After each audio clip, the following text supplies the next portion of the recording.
Welcome to the Viewless Wings Poetry Podcast, where we celebrate the craft of poetry.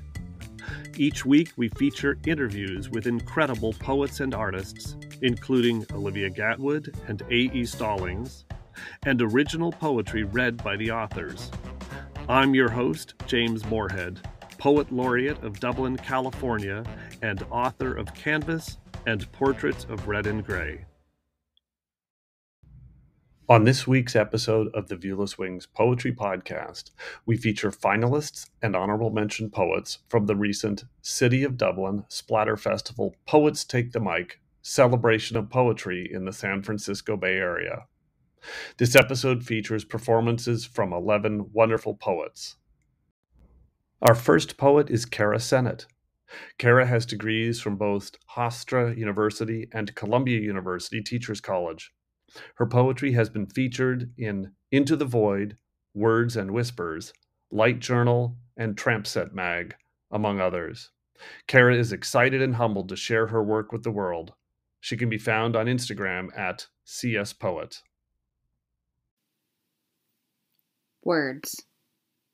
Let me start by saying I never stop talking. I've always had a way with words in that I don't shut up. They're always flowing from the tip of my tongue or the tips of my fingers or rumbling somewhere in my mind, making sleep unheard of. I'm sure you're sick of my voice, but I have this feeling like I need you to know where I was born and the books I loved when I was 12 and every thought that has ever drifted across my stupid little head. I want to know you because you fill me with so many words. Today, you are not here. And I sat down to write you down, and I didn't have any words other than come back. Autumn. My grandfather used to smell like gravy, and I guess that's the first memory I have of fall. He would let me watch him as he boiled the turkey heart into broth, something no child should have to see. But there I was, sneaking my finger smack in the middle of the mashed potato pot. I knew how to find the melted butter. My parents wine drunk in the kitchen, squirting each other with a baster. The house was so warm. This year, on the first day of fall, I was in the desert. Steph told scary stories in the sauna to try to set the mood. It was 106 degrees. It may come as a surprise, but fall does come to California. It is more like a whisper, that smell of wet brown leaves after it rains. So in those afternoons when I missed the old oak tree in the front yard of that gray-green house on Wellington Street, 3,000 or so miles northeast, I drive and drive until the sky is cotton candy and tangerine and the mountains rise up out of the valley soft like crumpled tissue paper. And somewhere in the California sunset, I can find the sharp crimson of leaves I collected on walks home from school 25 some odd years ago. First sight. I've never believed in love at first sight. In fact, the first boy I'm sure I ever loved had craggy skin and failed Spanish 3 times, but taught himself piano and guitar and had a voice that brought me to my knees. He would dance me around the room on his feet. It's a shame we were only children. Now he sits alone in a smoky room with his bottle and his lyrics and a pocket full of change, and I know I don't even know him.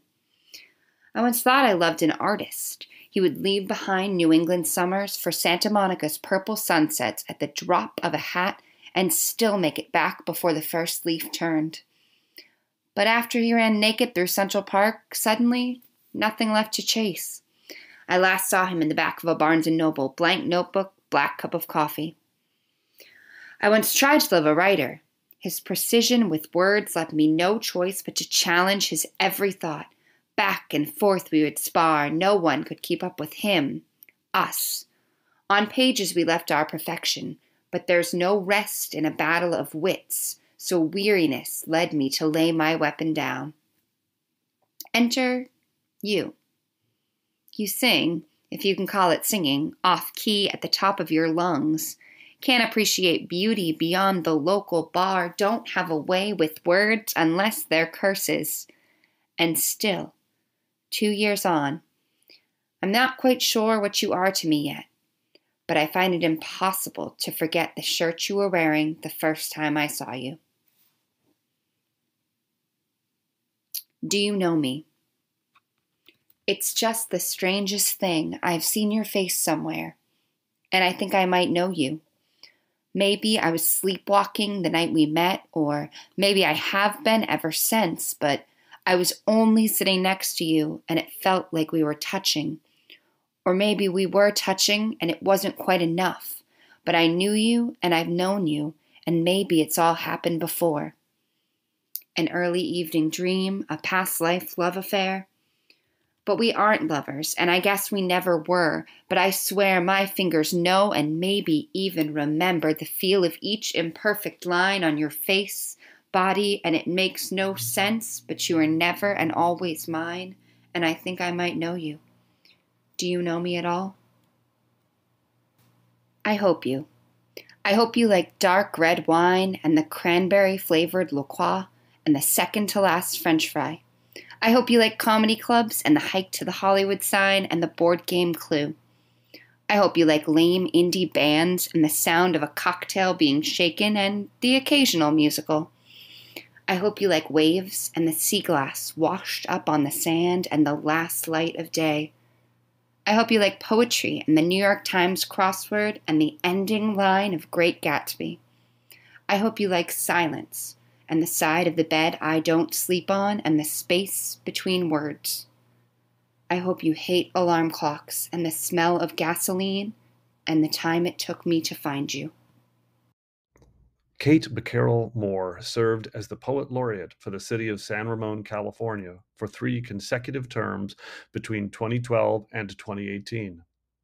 Her poetry chapbook, Avians of Morning, was published in 2020, and a full collection, Alpha Poetica, a poetry primer for the everyday poet, was released in March 2022.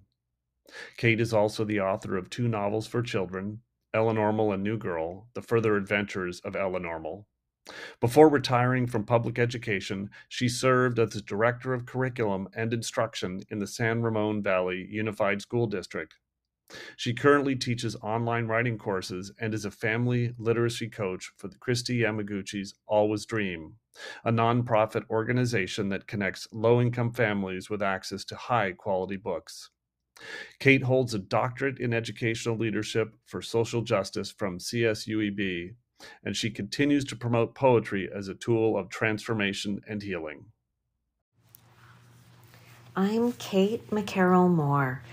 I'm the former Poet Laureate of the city of San Ramon, and the poems I'm about to read come from my book, Alpha Poetica, a poetry primer for the everyday poet. These poems come from the section Heritage, and together they form trilogy, 3 linked poems. 1. Changeling. The sea churns green below, and there are sheep along the runway. I imagine changelings here as we skid to a stop. No words, just the odd sensation of home in this place I've never been. Home. In the place they left, driven out by famine, propelled by hope, their blood runs through me and recognizes home. Home. In the morning, I'll get up early, walk to the corner cafe, buy an Irish Times, order tea, and pretend to read the news, imagining this kind of life, imagining home. Home. You have the map of Ireland on your face, they said when I was growing up. I'll take you home again, Kathleen, my father sang. He sang Tura Laura Laura. That's an Irish lullaby. 2. I'll take you home again, Kathleen. Walking the streets of Dublin, I see my grandfather everywhere. The shock of white hair and the prominent chin, the eyes that twinkle like a cliché. There he sits in Kennedy's and at the bus stop next to Oscar Wilde. He's the doorman in silk top hat and tails, opening the taxi door outside the Marian Arms. He's playing fiddle on the steps of St. Anne's. I am here in this place his father left, driven out by famine, the terrible hunger, propelled by hope, the great hunger. He came across the ocean, my grandfather's father, packed in steerage for a month with the dead and the dying, so that my grandfather could be born and sit in his house drinking tea, spooning marmalade, giving life to my father, who gave life to me, so that I could make a one-day voyage in business class, watching movies, sharing a 3-course meal, knowing nothing of sacrifice and suffering, still hungry, longing for home. 3. Alone in the Dublin Writers' Museum.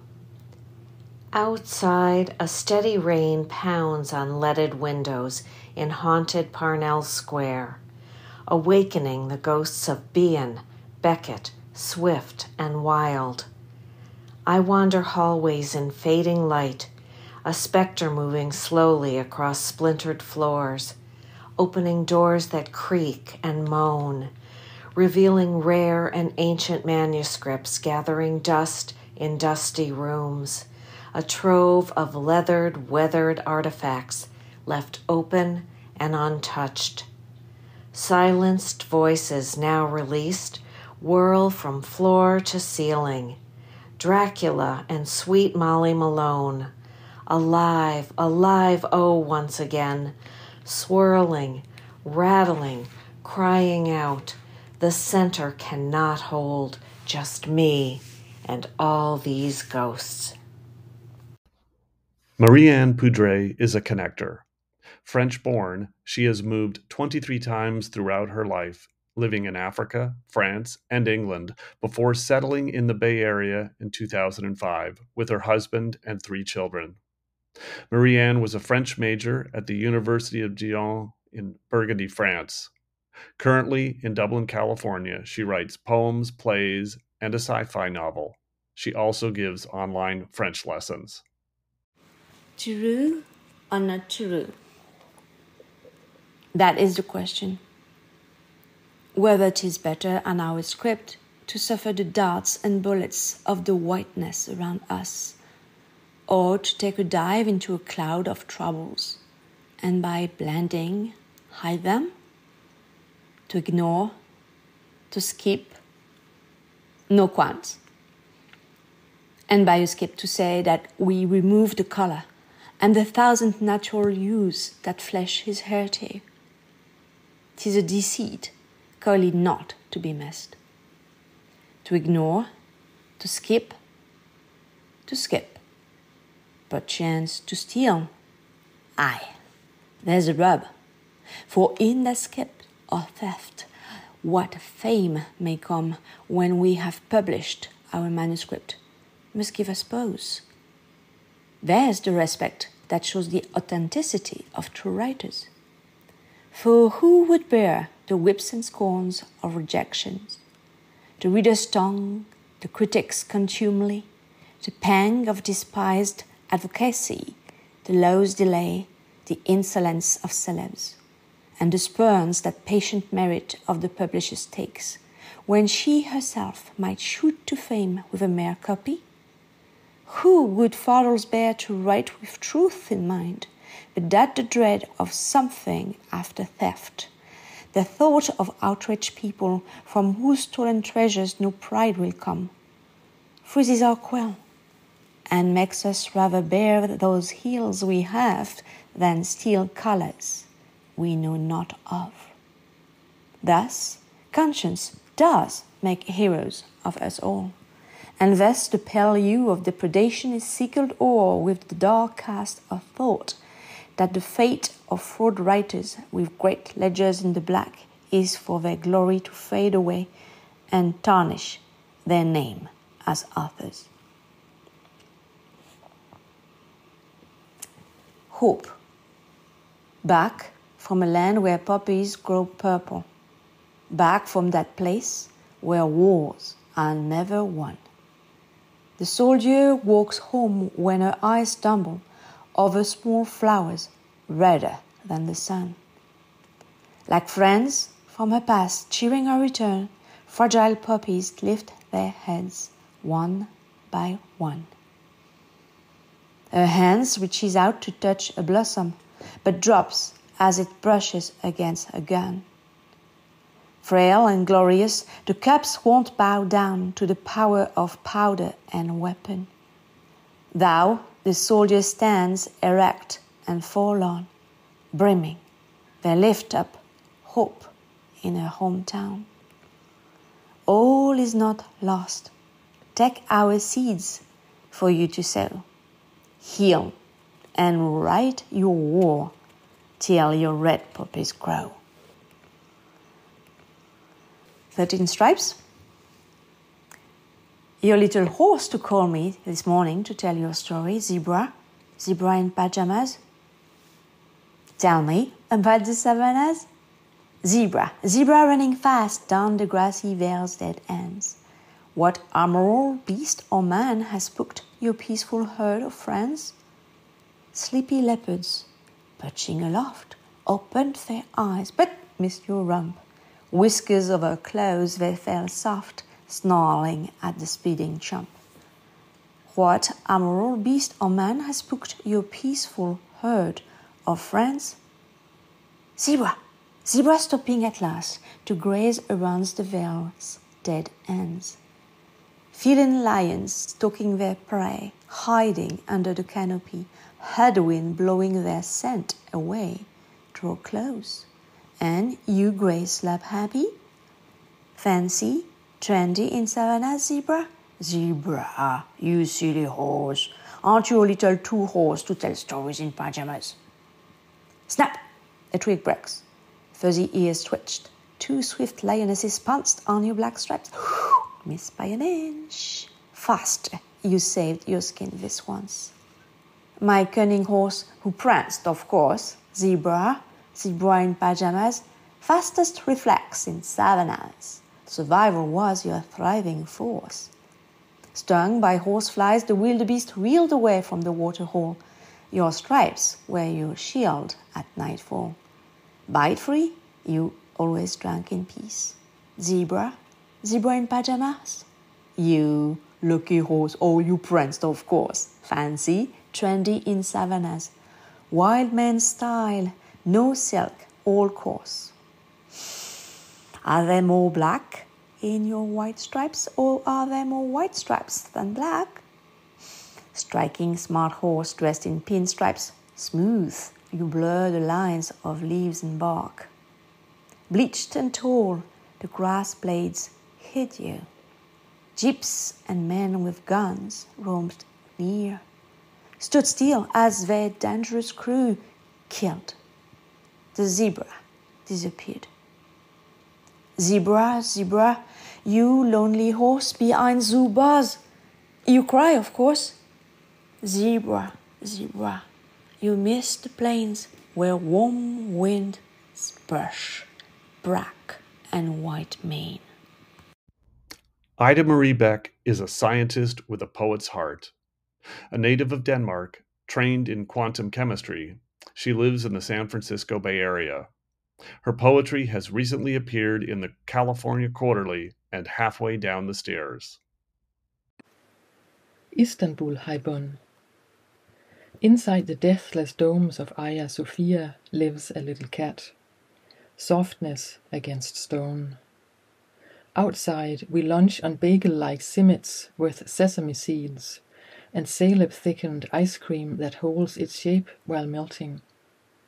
Back at our room the maid has left a snack. Turkish delights skewered by toothpicks, topped with tiny blue beads bearing eyes that ward off evil. At night the hookah bubbles. We scribble smoke signals in the air. In the tempest's eye, a fleet of moonflower sails, whirling dervishes. Kilims, tea sets, gold-embroidered Morris shoes fill our suitcase. A silver sliver heralds Ramadan. By evening, families gather near the blue mosque, spreading feasts on picnic tables. In the waning light they sit there, just sit, beneath lofty minarets strong with lights, a giant necklace in the sky. Right at sunset the muezzin calls. Then they dig in. So many disparate lives synchronized in iftar. The pale of the moon in the sky's inverted well will fill again. Weeds in Eden. Dandelion, you damned yellow composite, you crasher of garden parties, squatting in tidy lawns, presuming to smile at us with your egg yolk face. Spineless, yet a thorn in the side of persnickety gods who banish you with a flick of the scythe. You outlaw of flowers, exiled to the compost pile, a life of mulch. Abundant, unassuming, tolerant, a weed. But even I cannot resist your day bloomer mien, your try and try again verve. Your glossy whole milk sap stains my palms when I weave you into a golden crown and feed your toothy leaves to earthbound beings. Your sun will set, your moon will rise, diaphanous, white and full. Your copter seeds will fly the nest on my breath when I close my eyes and wish that we may float away beyond the gate, land in friendly soil. I am no Einstein. I am no Einstein, and neither was he, but when he asked his questions, he had the ear of God, and God let him in on a secret. Yet when I probe the universe, God does not appear to be listening. Still, when I cock my ear like the foraging blackbird, I hear a gentle voice. Neither creed nor formula, merely the humble song of the great in the small. And just this morning the golden crocus lit the snowy ground. Quantum birds. It lies beneath. You get to it by digging to the drum roll of hummingbird wings. I sought it deep in the quantum realm, the wave function, the answers, to the galaxy of starling murmurations, to the kutuku in that faraway lagoon, an apparition in nebulous plumage from the spirit land. That elusive oracle tells all the truth, but slant, meets out mere probabilities to even the most meticulous mind, entangles me in the duality of defeat and awe. But a bird is greater than the sum of its parts, the bluebird that fashions his cloak from a piece of sky, the green heron stealing a ray of sun to iridesce between the reeds. In the quantum world, a bird may be alive and dead. There is no certainty. When you cage one truth, the others fly.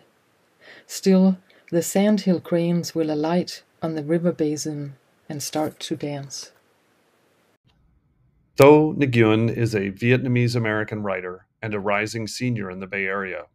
Her work has appeared in Collapsia Literary Review, Cathartic Literary Magazine, and the Bitter Fruit Review. She admires the words of Ocean Vuong and Stephanie Chang, and is always on the lookout for new authors to binge read. In her spare time, Tho can be found in her room, typing a poem in dim lamplight, listening to artists she forgets the names of too easily, or staring at the night sky, breathing in all of what surrounds us. Alien, from the Latin word alienus, belonging to another, not one's own, foreign, strange. It belongs, but not here, there, not to me, them. Think, a kid sitting alone, no friends to laugh, smile, poke, empty space, the punchline to this audienceless joke. We call him alienated, belonging to no one here. Not the lunchtime cliques, the jocks, gamers, geeks. Not the cafeteria ladies who burn lasagna each week. But someone, something, somewhere. He belongs to the other, another, some other place we could not possibly see. The stars, skies, seas, something bigger than we could ever believe, and we would never believe until we made it ours. the way scientists photographed the sky in shades of light beyond the human eye, how the James Webb captured a galaxy beyond what we had hoped, flashes of blue, orange, yellow exposed with a single telescope. In the red dust, there are fragments of burning ice, Swiss-cheesed asteroids, and pockets of stars. Would we have believed it all if we hadn't gone that far? Humans itch for information, knowledge, control. We break the laws we were born with when following the ones we live with, to test the waters, tease the tiger's maw, unabashedly, irrevocably, just to make something ours. And so we categorize our aliens, check the file folders by planet, country, race, by the jeans they wear and the makeup on their face. And tell me again how we do it? Stamp labels on people, the jocks, gamers, geeks, the 11 million people who might be deported next week. Unauthorized, undocumented, illegal. We take their sons and their daughters and detain them in ICE. When they ask for a blanket and a phone call, a hand and some help, they are the ones ungrateful, weak. So I address this poem to the aliens, those who belong to the other. To the woman waiting from letters from home because home is a lifetime away, to the kid left alone at lunch waiting for the trees to lift him up above it all, for the trillions of stars punctuating the universe past anything we could ever see.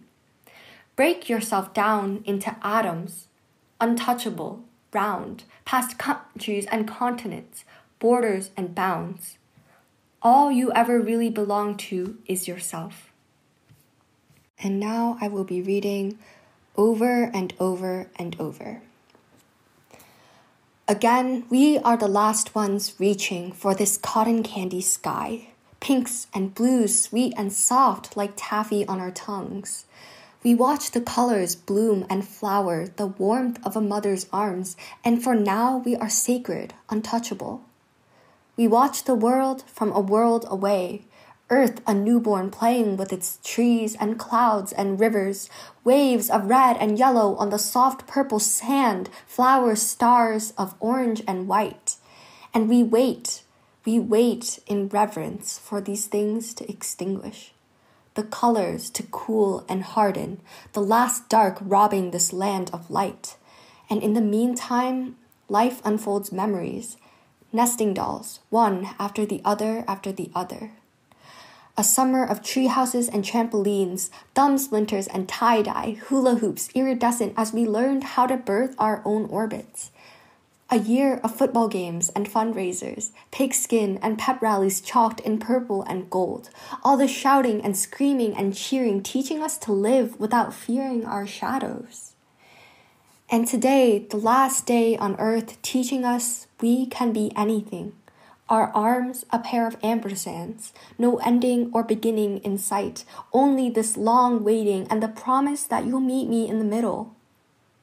I'll still remember you, this second, this minute, and this day, and the next, and the next, and the next. Life is just a series of ands, unimaginable infinity linking one after the other after the other. Something will happen and then something else. And then the sky will fade into nothing and we will be the last footstep on the sand, the one waiting for redemption. When the tide sweeps our bodies away, I only hope our hearts remain. Sarah Abbett is a poet who has lived in the Bay Area her whole life and is getting started sharing her poems in public. Speak of the sunrise. Shall we speak of the sunrise, tipping over the hill, leaking gold rivers, shadows now aflame at the edge of nightfall? Or shall we stare in slow silence at the darkness around us, lapping at our feet, rolling away back to the sea, the ocean of stars up above? The silver notes of silence. Oh, the silver notes of silence, which ringing amongst the columns, echoing in paltry bedrooms, sinking their quiet tune, humming their ancient melody, settling into bone marrow, to our aid or to our ill. The song sung without singing, the chorus from a soundless choir, shattered with the first breath drawn. The unending course. In spaces unknown, the hidden edges, rivers course their unending way, sun-kissed mysterious paths, yet known, knowable, and familiar, as opening the door to the inward home, the living room where other souls are received into those private locked rooms or wherever else a sacred soul dwells. Yet we are called out of comfort, into the great outdoor adventures, the cool flowing water rushing, gliding like silk around and past us, into treacherous eddies and waterfalls, the course terrifying and awful, yet inexorable in its attentions, delivering us at last to rarefied air, cliffs we would never have dared climb, and still the river calls us ever onward, higher ever to unfathomable heights. Hidden fountain. In the wooded depths the hidden fountain rose, into the air its waters leapt, shining droplets never in repose. Up from the spring with a splash, each majestic bead glinting, how the merry dancers crash, the sun with rainbows tinting. Once I think of it. Once I think of it, I can remember kindness, that rare little rose so often surrounded by thistles. Once I think of it, I can remember forgiveness, and that my own puzzle is missing key pieces. Once I think of it, I can remember hope, singing to me from the tree, whispering in the wind. Once I think of it, I can remember faith, the invisible dance our very atoms rely on. Once I think of it, I can remember love, the quiet, crackling hearth that has raised nations. Once I think of it, I can remember words, the music of the pen as I find the right note. Once I think of it, I can remember goodness and the shade of a tree on a hot summer's day. Once I think of it, I can remember everything that the stars sing as we all pass by. Once I think of it, once I thought of it. Opinions. By all means, intimidate me by your opinions. But I have withstood all the king tides and all the king mansplainers of opinions thrown at me. Uneducated and uninteresting, the constant unending drone of non-stop complaining, and that didn't stop me either. Inner symphonies. Let the inner symphonies play on, harmonious melodies entwining, strands of music cavorting, golden notes of purpose, the truth, the beauty, the life, all the best of ourselves, a deeper, more mysterious magic, reverberating and echoing in chorus, enriching the sweet air.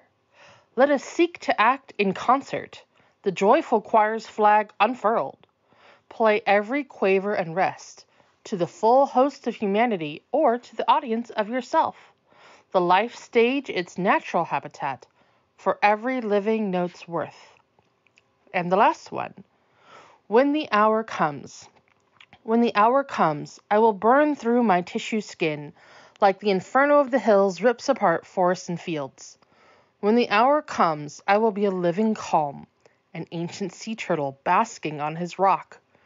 When the hour comes, I will be changed every atom, yet so very much myself, that even strangers will know me. Carissa Maddox loves going to old bookstores and bringing home as many books as she can, as if they were rescue puppies. She spends her time teaching kids and adults everything she can about poetry, literature, and comics, as well as reading and writing. She lives in Chico, California. Overthink. I fear the pull of the rope toward the hole in my brain that leads to overthinking. Falling through nothingness, I am caught in the darkness while being struck to the point of passing out by intrusive thoughts. Thoughts that tell me I am not good enough, that what I have noticed is true, that the subtle change in behavior is the start to the end, that I do not deserve love, happiness, care. These thoughts are zombified, continually pushing through the mound of dirt I have piled into the grave to torment me. Hyperventilating as tears blur my impaired vision, I know no distraction will save my fragile state of mind. I cannot hide from the building ball of flesh and chaos each time I end up in a fun house of mirrors, running into myself, seeing the dark creep at the corner of each multiplied image, maniacally laughing at the frantic heartbeat in my chest. Yet you find a way to stop the psychotic cycle in its tracks, as if all the plugs at the carnival have been pulled, and I can breathe once more with a single syllable. The inevitability that I will be sucked back into the rabbit hole of unorganized voices is always simmering on the back burner, reminding me that one little spark will burn me to the ground. Discovering death. Inside the catacombs of death and darkness are volumes of letters that make up what's buried in the walls. I carry the heavy bricks and stagnant water in my chest, the air from my lungs calling forth macabre melodic measures, one note at a time, as if the broken fingernails in each tomb are plucking the strings of my heart, demanding I listen. The eerie invocation stirs in me memories I long sealed in silk and glossy stained mahogany. The sound of bone crunching into dust echoes off the walls. Instinct tells me to run, to leave dead things lie, yet reanimated ligaments and fiber haunt the recesses of my existence. I must stand in front of Hades each time the smell of copper seeps into my nostrils and take responsibility for my part in the carnage neatly packed in the holes of this abandoned sanctuary. Overthink again. Sitting with the silence thick, thinking over analyzing minute details of the past few days, I find myself overthinking again. Why do I continually allow self-sabotage to slink its way into consciousness? Actively, out loud for my ears and the universe to hear, I say stop. Yet the train has lost its brakes and will end up breaking against the wall, breaking bone but not breaking thought, as thoughts spread through the cracks, making sure to fill every inch of space with memories and anxiety.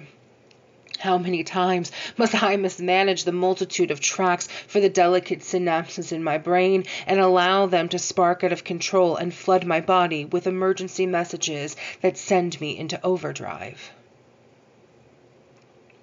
Remember the dead. Maybe one day I will dig you all up, carefully pull out each individual bone and place you carefully on the walls of this tomb with adoration on display for all to see. The things you did to me, long forgotten by your bones, as your soft tissues and memories ooze into the ground, only damned souls there to catch your fluids in hopes of hydration from hell's dry heat.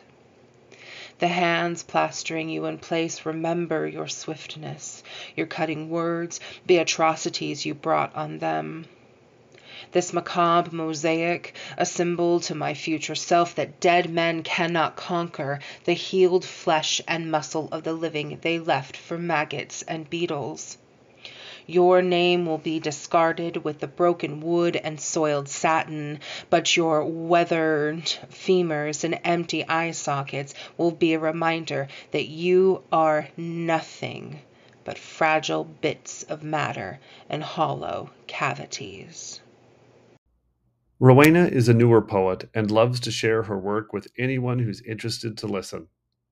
When not writing poetry, you can find her reading, sewing, or watching one of her favorite shows. Hi, I'm Rowena. My first piece is Artist's Soul. That colored flame is an artist's soul, burning with desire, unrelenting in control, an outrageous fire, consuming everything within until we've let it out. That colored flame is an artist's soul, and an artist's soul will out. My next piece is Shadows. Grasses and trees with their proud outstretched leaves, loftily swaying about in the breeze, So much to explore outside our doors. Things dancing in daylight go often ignored. All through the day, and even at night, shadows are waltzing, led by the light, flitting round corners and darting to leaves, brushing by bushes and skirting round trees. Shadows stay with us, wherever we are. They stick to our shoes. They outline the stars. Shadows bring depth, complementing the light. Where it makes some bereft, it gives me delight. My next piece is Collector. I'm a collector of thoughts. They add to the world where I like to be lost. Lost without seeking, and so am not found. Lost for a time, inside my own mind, absently trailing away from the grind. I wander the paths that wend through my thoughts, a jungle of words in the past I have sought. Some I've forgotten, too deep to retrieve, so I climb to the canopies where I can breathe. If I spent whole days getting lost in my space, who knows what discoveries await my embrace? Planting a seed new knowledge is sown, so I leave it right here for my forest to hone. I'm lost in the words as I saunter along, then all of the words in my head turn to song. Flowering poetry, a bloom on the vine, bursting with tropical colors divine. It's my Jumanji I come to explore, an escape from the everyday chore I abhor. My next piece is The Bird. I chased the bird that made me laugh, but then it flew away, and I found in my pursuit of it nothing but dismay. Such cheery plume and bright of song, how could I resist? A child's wonderment and joy, inspired by happiness. All I wanted was to play, and I couldn't understand why that bird would fly away instead of landing in my hand.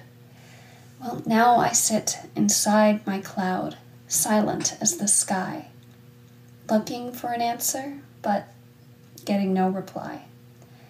Then in my earnest solitude, as my thoughts meander on, I smile at the memory, reminiscent of the song. Then as I lay out in the sun, humming my own tune, a flash of color flutters by with its familiar plume.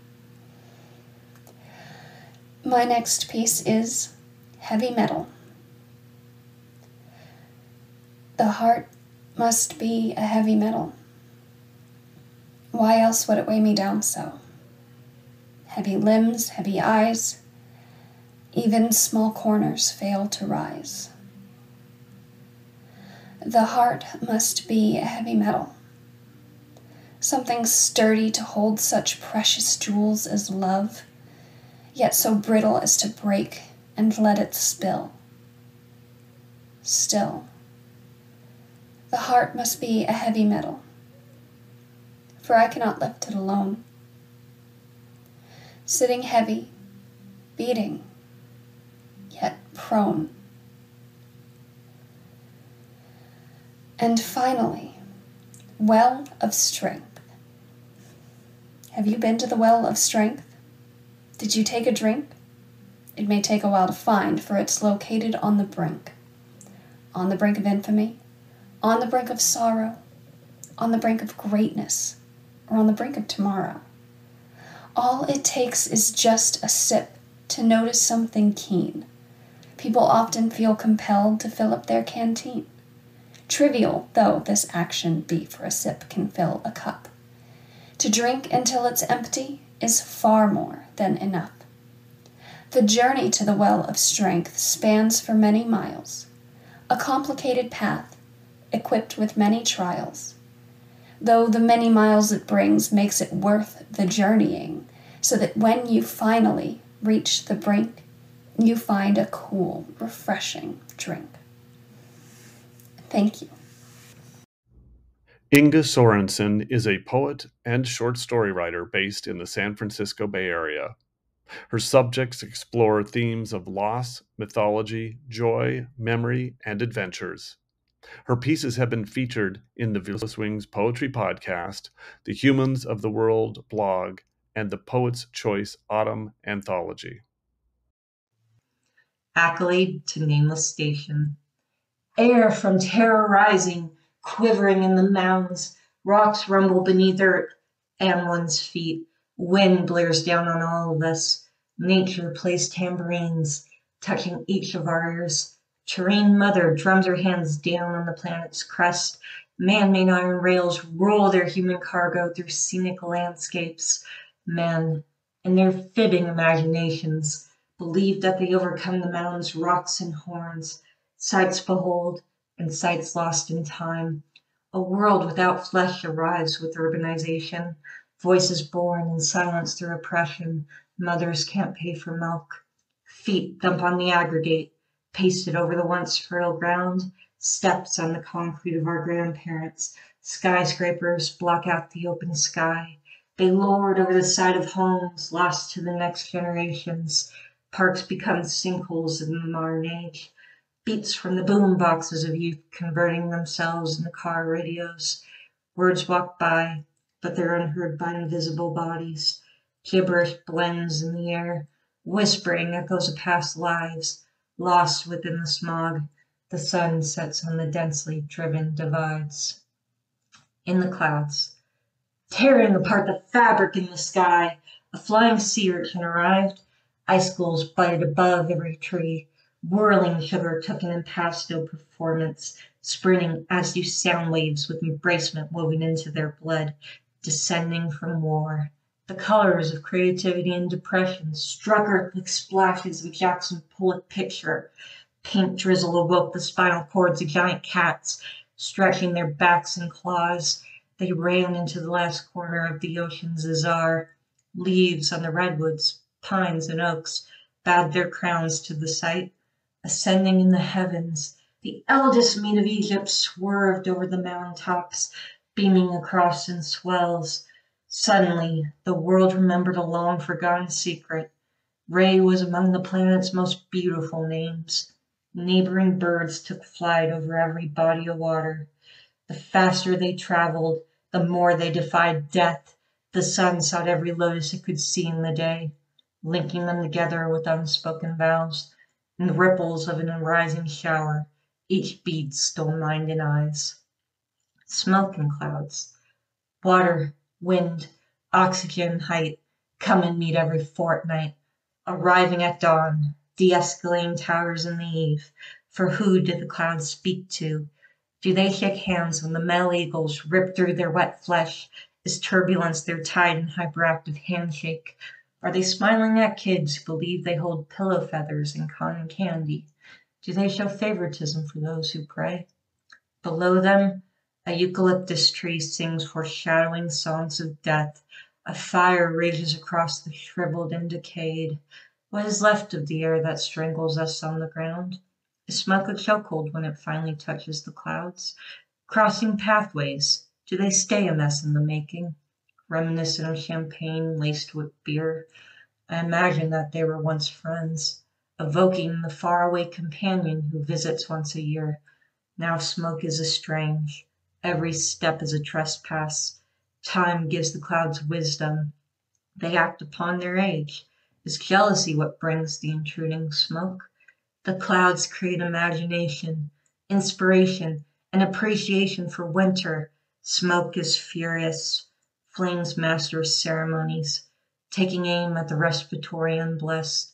Clouds are the air's yang, and smoke has come to be their yin. Olympus lost. The skies once so proud that mirrored the ocean blue, now coated with hazy orange fumes, a settled step into purgatory, passing us by.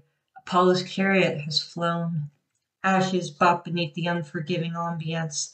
The drowsy haze of a drunk bewitches one's wit. Nature, blurry and blended, morning has refused to arrive. Our trees leave tears beneath their roots, blackened by the loss of the sun. Love has left, limbo leans, unearthed by God's means. Outside, cherry blossom rain, a gift from the wind. Sealing sky, The Milky Way lights project upon the ceiling, seen in my bedroom. Rain puddle. Beneath tiny feet, water rockets blasting off, landing on concrete. Ileia Thomas, also known as Black Latina Lyrics, is a poet and spoken word artist since the age of 14 and a proud mother of a second grader. She has performed for Youth Speaks and throughout the Bay Area at many open mics, has a passion for writing poetry, and is currently working on writing short stories. She loves nature as it gives her inspiration to write about her Christian faith. She also enjoys writing about her African ancestry and is a firm believer that one should know where you came from so you know where you're going. Her name is Ileia, but she goes by the stage name Black Latina Lyrics. This poem is entitled, Sometimes I Feel Like Queen Esther.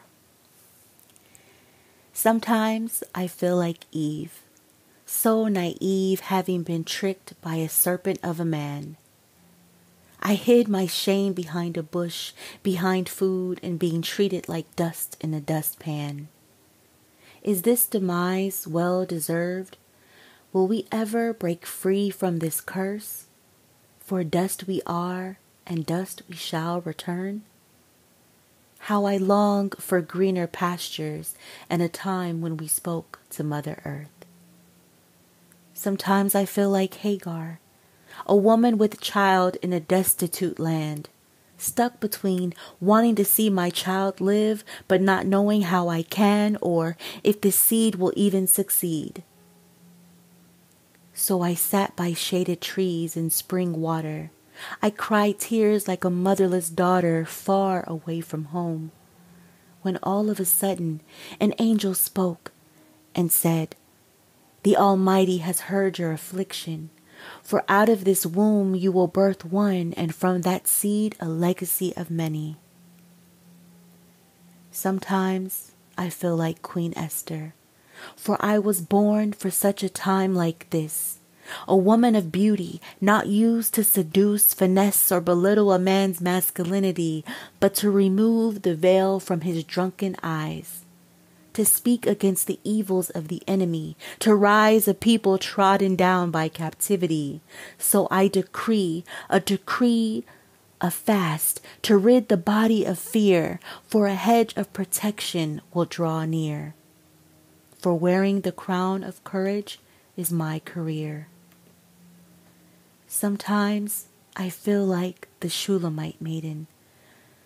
I want to be his lily in a field of thorns. I want to be the one he adores, even though my skin is black as the tents of Kedar, and my hair as wool like the sheep of his flock.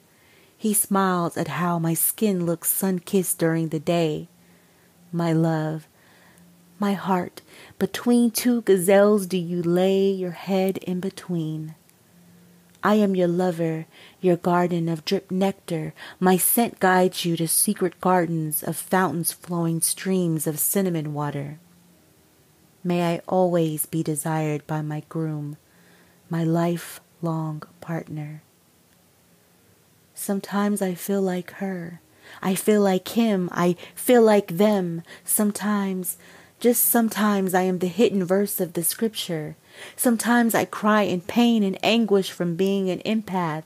Sometimes I laugh at what the enemy meant for evil, God made for my breakthrough. Sometimes there were times I have walked in your shoes.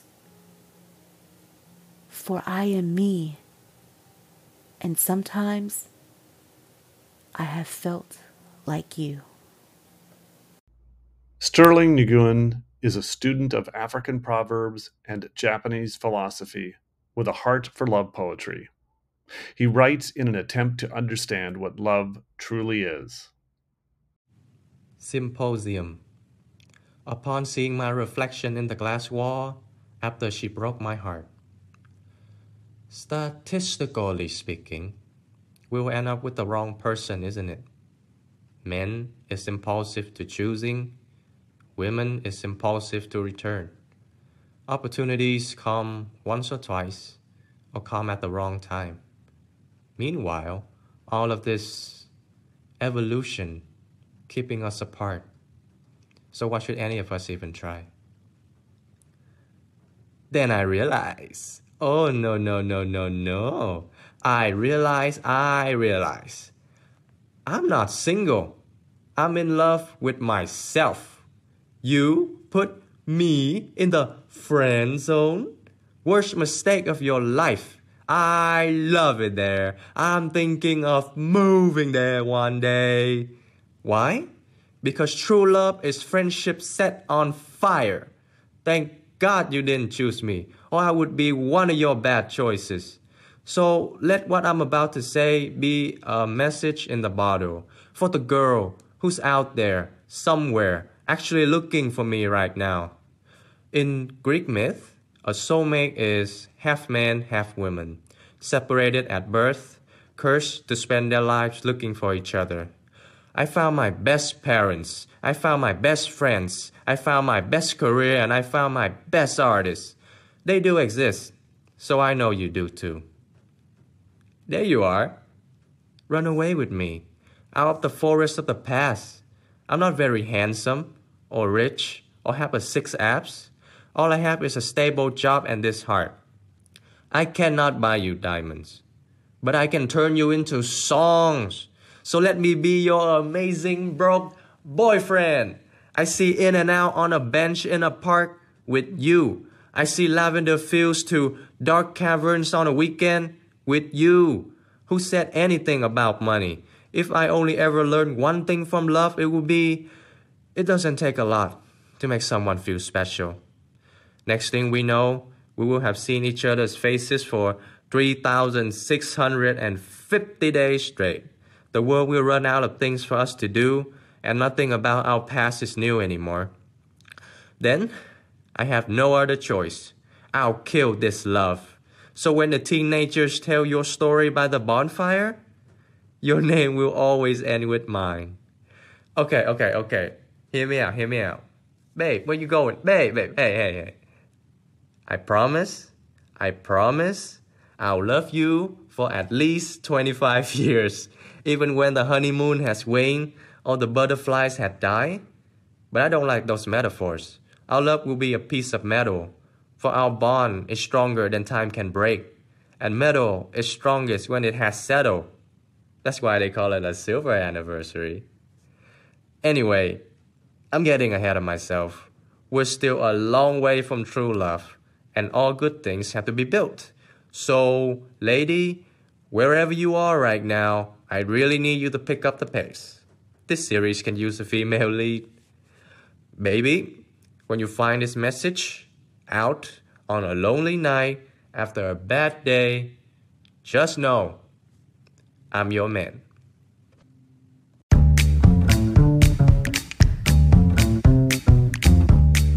The Viewless Wings Poetry Podcast is written and produced by James Moorhead. You can follow me on Twitter at Dublin Ranch, subscribe to the Viewless Wings Poetry Podcast, and follow us on viewlesswings.com or on Instagram at viewlesswings.